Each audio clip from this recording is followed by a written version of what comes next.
Vodiydan Toshkentga qatnovchi shofyor akalarimiz nima uchun Volidan Patrga to'xtashini bilarmidingiz? Hozir ko'rsatib o'tamiz. Uzoq yo'ldan charchab, uyqusirab, toliq Volidan Patrga amallab yetib keldingiz. Mana bunday xonalarda salqingina konditsionerlarning ostida xohlagan patringiz zakaz qilib, muzdek ichimliklarni ichib dam olib ketishgina umid.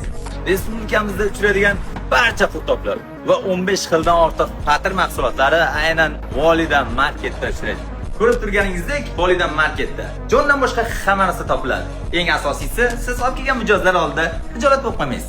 Volidan Patrga to'xtaydigan bir shofyor akamizni savolga tutsak, ketdik. Assalomu alaykum bratan. Jonisson, charchamayapsizmi? Charchamayapsiz. Nima uchun Volidan Patr tanlagansiz akajon? Sho'pirlar uchun ham, klientlar uchun ham hamma qulayliklar bor mana. Sho'pirlar uchun muzdek suvlarimiz bor, to'xtab ichamiz, boshqa yeguliklarimiz bor. Klientlar uchun patrlarimiz bor 15-20 xil. Молодец. Hamma narsalari arzon, yaxshi, sifatli. Bizni yigitlar muomalasi-chi? Muomalasiga gap yo'q. Umringiz sog' bo'lsin aka. Muomalasiga. Joningiz omon bo'lsin. Bu videoni shofyor do'stingizga tashlab qo'ying. Sababi hali ham qayerga to'xtashni bilmay sarson bo'lib yuribdi.